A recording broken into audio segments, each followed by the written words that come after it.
Someday we'll get paid for this.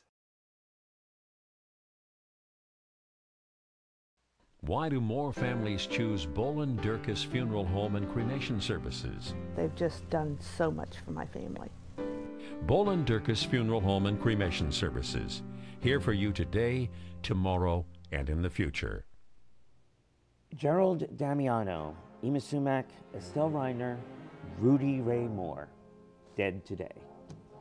Hello, I'm Andrew McElhinney, and welcome to Dead Today, Philadelphia's obituary show. And I'm Greg Giovanni. Welcome, Greg.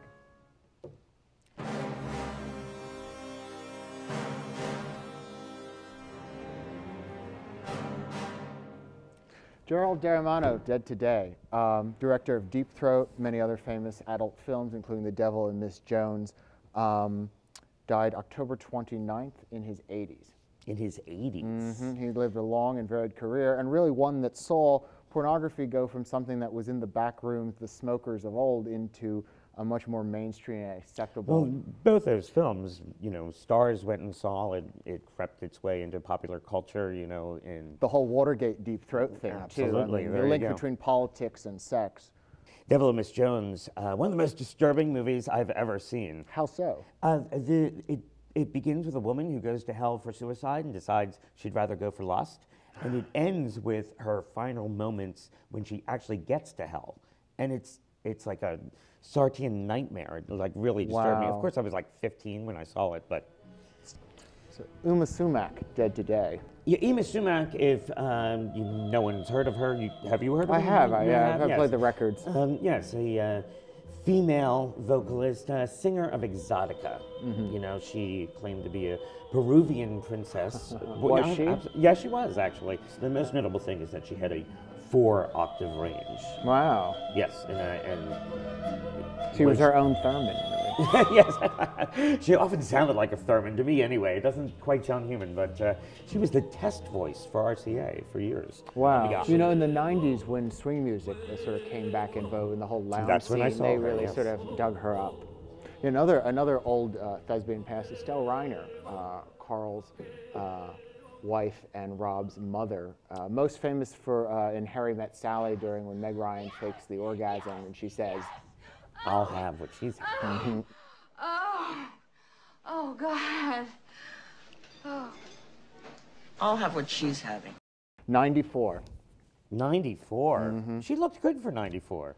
She looked great, but you know, that's Hollywood. Yeah, thank you. So Rudy Ray Moore.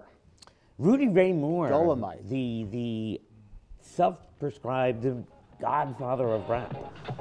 Dolomite is my name, and f***ing up motherfuckers is my game. Breathing down your neck. More interesting, I think, about Rudy Moore is that he had a number of comedy albums out in the 60s and 70s, yes.